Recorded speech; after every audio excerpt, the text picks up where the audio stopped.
Kevin Richardson, welcome to the program. Thank you. Let's go back to that night in April 1989. What were you doing in the park? Well, I remember that day. It was Easter vacation, so I was just happy to be out of school for a while. And actually, I lived across the street from Century Park, which was the northern part of Century Park, of Harlem.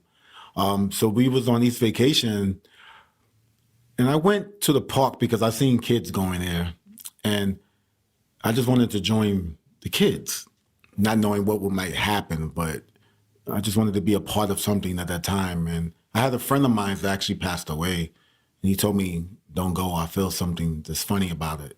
And I said, "Why not?" Because I lived there.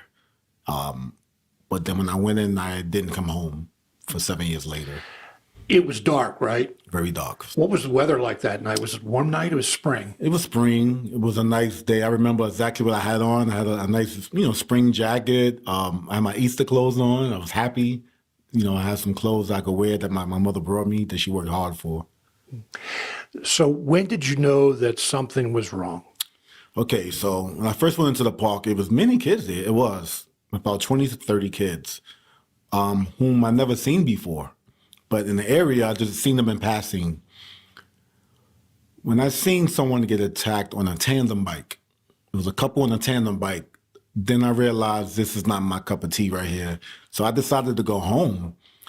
I wasn't scared about what happened in the park. I was scared because I was breaking my curfew. And my mother grew up in the South where she didn't play. So I just wanted to get back home, and I was scared to break my curfew. So that's when I realized it was time to go home. You were 14 at the time. 14. When was your curfew? My curfew was 9 o'clock. 9 o'clock. Yeah. So you were trying to get home so you didn't get in trouble with your mother. Yeah, and it was Easter vacation. I still had the curfew at 9 o'clock. Yeah. You probably didn't like that at the time. No. So from what I understand, when you really knew something was wrong is when the police came after you. Sure. I remember this so vividly, like it was yesterday, and this was 1989. I was on my way home, actually, on Fifth Avenue, and anybody knows Manhattan. I was walking home, and then all of a sudden, I seen a slew of police cars circling us, and in particular, myself, I remember them coming to me, and the first thing I seen was the park, so I jumped back into the park over a wall. And that's when my clothes was muddy from rolling in the mud. And the last thing I remember was a cop telling me to freeze. And even where I was from at that time, even though you're innocent, but we had this fear of police because there was a lot of wrongdoing in my neighborhood. So I continued to run anyway.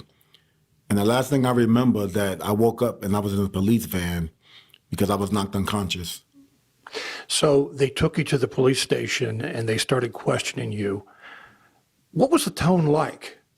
They have this term that's called good cop, bad cop.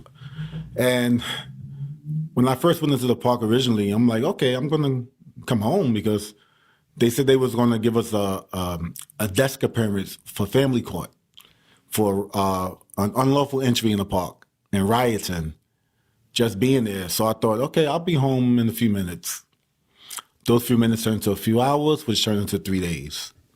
So what kind of questions were they asking you? And I think a lot of us from television shows, movies, know what at least it looks like, in an acting setting where a play or a movie of what bad cop, good cop is.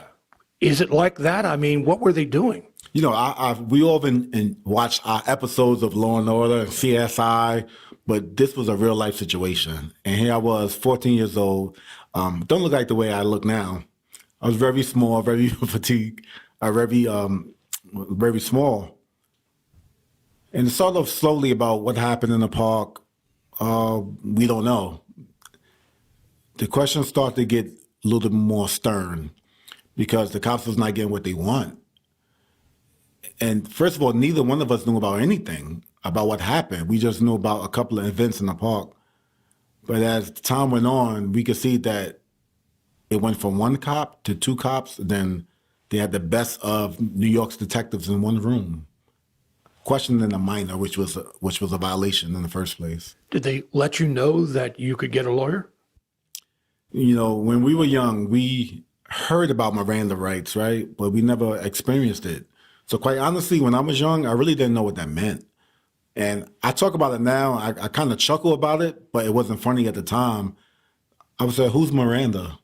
I really had no clue about my Miranda rights. And they have a thing that where they'll talk to you and they'll tell you your Miranda rights while you're kind of dazed and not thinking, because remember, I was knocked unconscious before that. So they're telling me I have the right to remain silent. Anything you say will be held against you in the court of law, which is the second sentence. But that's all going over my head. But they were protecting themselves as well, that they read out on Miranda rights. So this went on for over 3 days. And as you said, it became more stern. When did they start accusing you? Okay, so not even the detectives knew about a woman being attacked, because nobody knew, because first of all, the guys, we wasn't there. So they received a call. The detectives received a call. Believe it was the next day, because we were being questioned so much. We were in rooms where there were no windows. But I realized that there was a lot of time that went by. Once that call came, they was going to let us go home and go to family court. And then it changed the tone. And the detective said, no one is going anywhere. And we're going to start speaking about a woman being attacked. And that's when we was just thrown off, because we didn't understand what they were speaking of. Obviously, you were scared. I think scared was an understatement. I was petrified. I thought, and my guys, which is my brothers now, we thought we might never leave that precinct.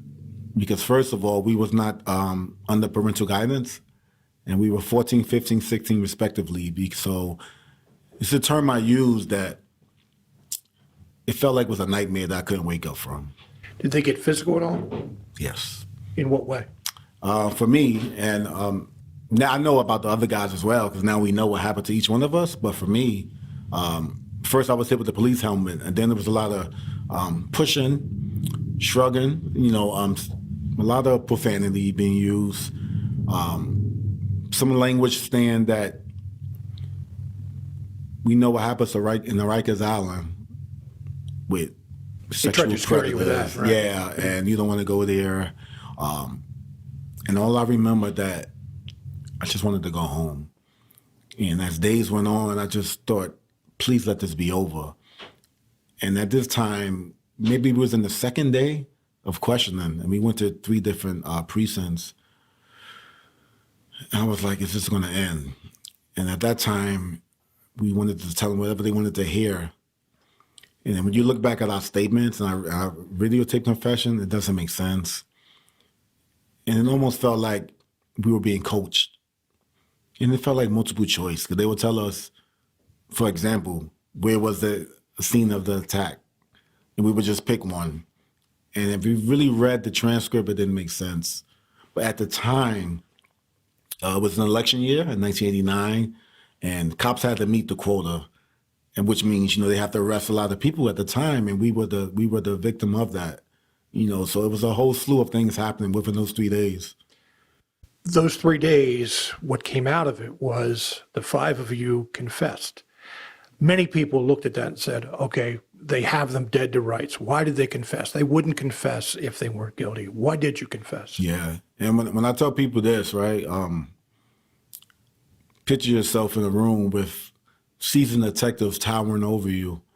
And we never confessed to the actual rape, sexual assault.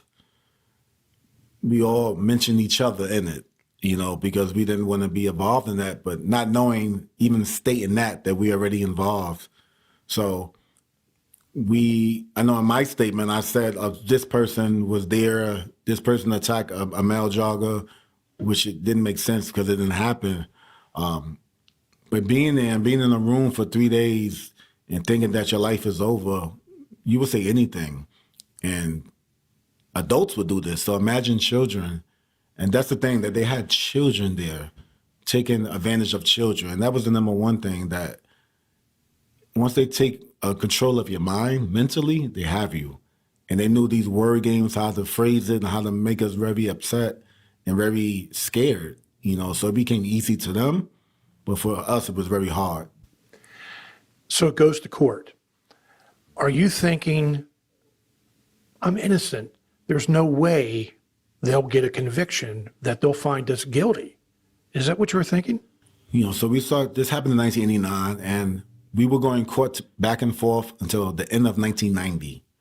And my trial actually was October 1990 to December 1990. The first trial, 3 of the guys, they lost trial. But me, still being young and naive and optimistic, I'm thinking, there's no way that I will get convicted. And once they figure out that I didn't do it, they will release the other guys. That optimistic was thrown out the window because we all was convicted. But even during that time, the year and a half of being out, it was hard just trying to survive on the outside because I couldn't be a regular kid. I had to drop out of high school because the pressure of being labeled a sex offender was very harsh for anyone, but for a kid, it was unimaginable. So how were you treated outside of court? I was treated like I was in prison because I had to be escorted everywhere with my sisters and my brother-in-law. Literally had to escort me everywhere I went. And when I went to school, in particular, I remember this. I was in 10th grade. And I remember kids that I thought I knew. And they said, "How you doing, Kevin?"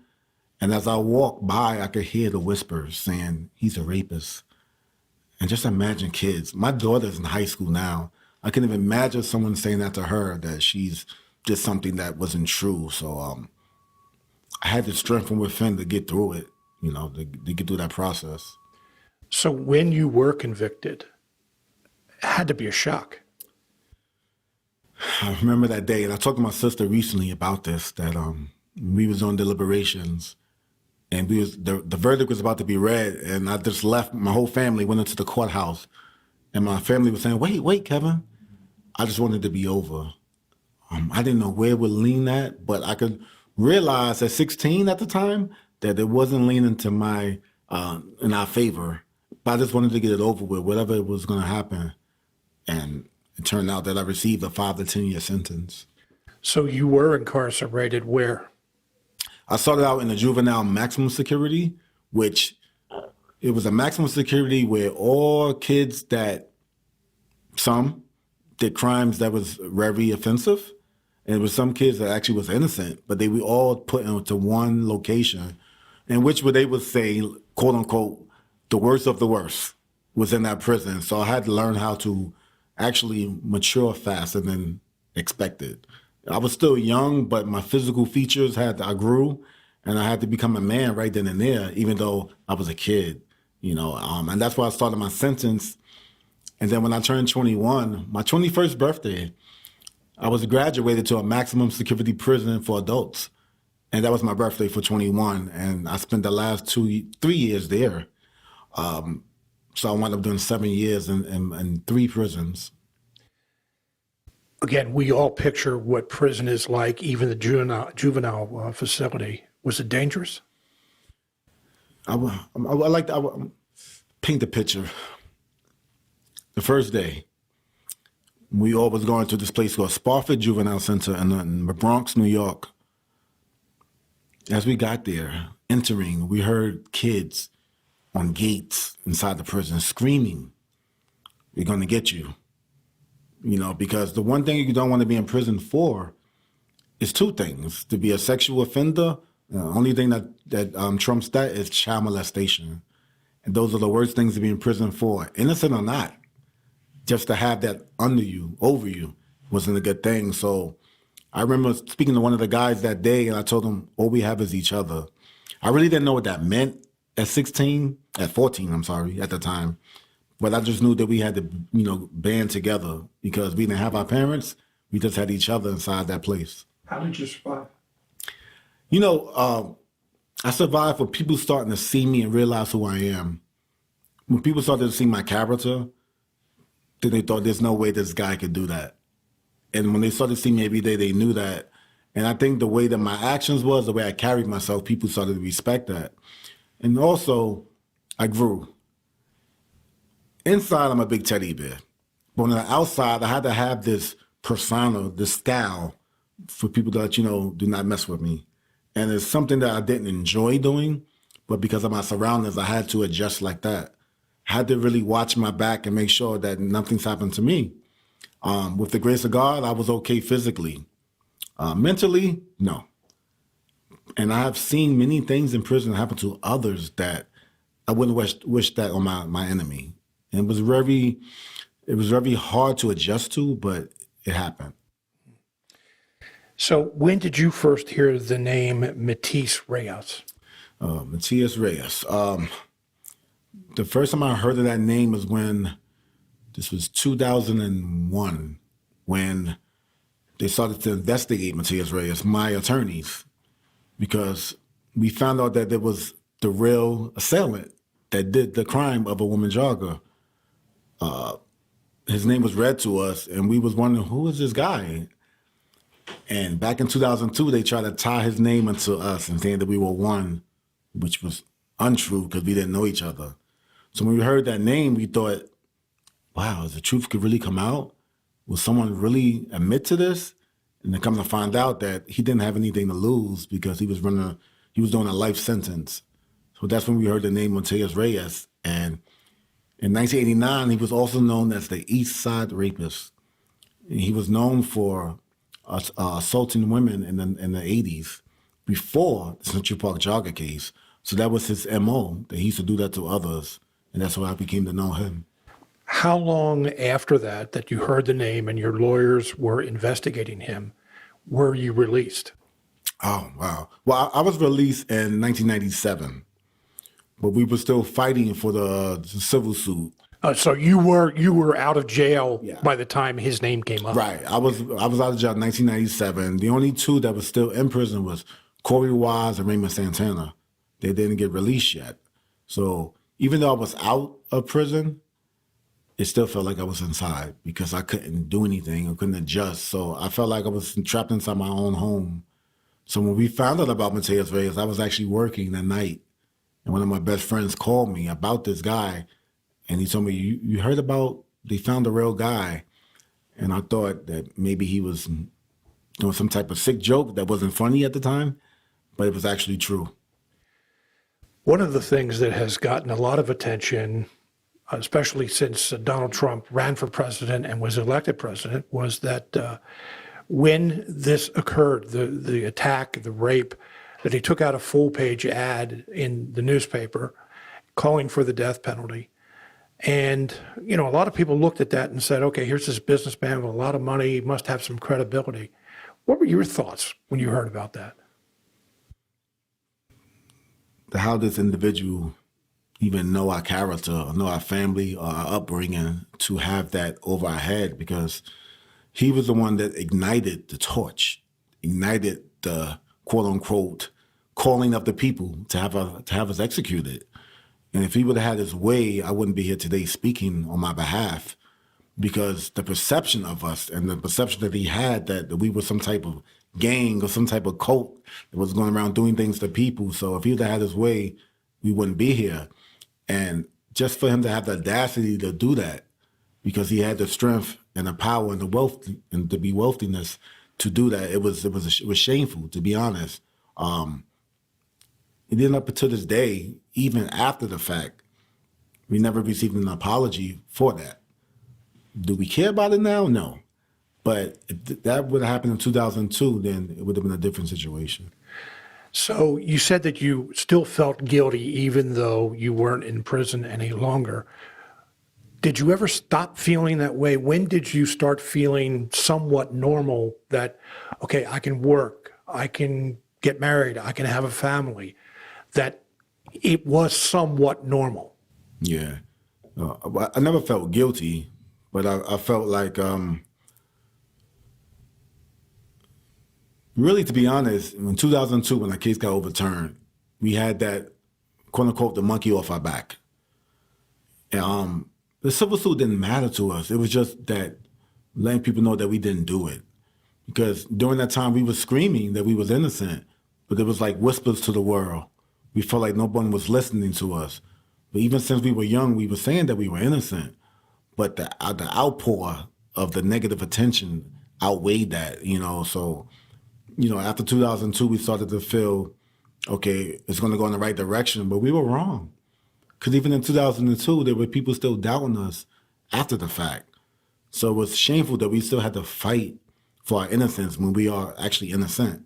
So it was up until actually, but When They See Us came out, the Netflix series where it gave us our voice back.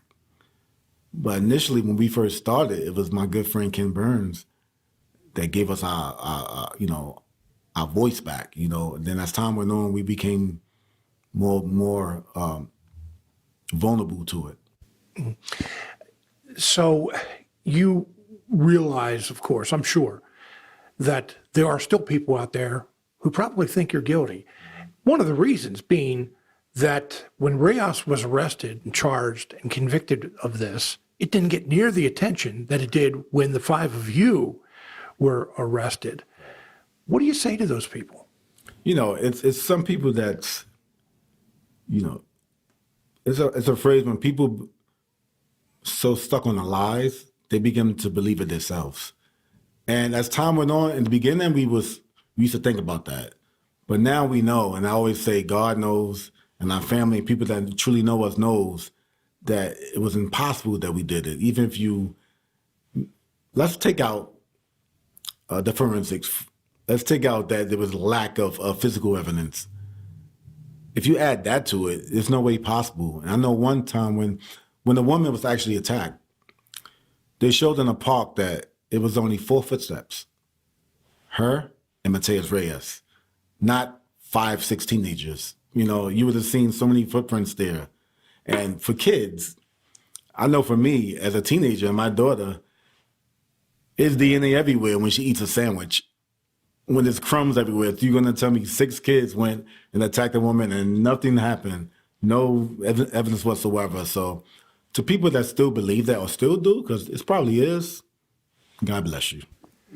It's Black History Month. Many people, when they think of Black history, go back to Harriet Tubman, go back to the 1850s, 1860s when African Americans were enslaved. But you're part of Black history. What do you think about that? It's mind-boggling, but I embrace it. I embrace it because now I know I have the torch. And for our ancestors that passed it to us and to be mentioned in the same breath is unbelievable. I'm a very humble person. So when people tell me that you are Black history, you're a part of this, it's refreshing because I know I still have a lot of work to do. And all I want to do is make my ancestors proud that, they paved the way for me to be here. So especially during this time, I do everything in my due diligence to pass the word on and raise awareness to others.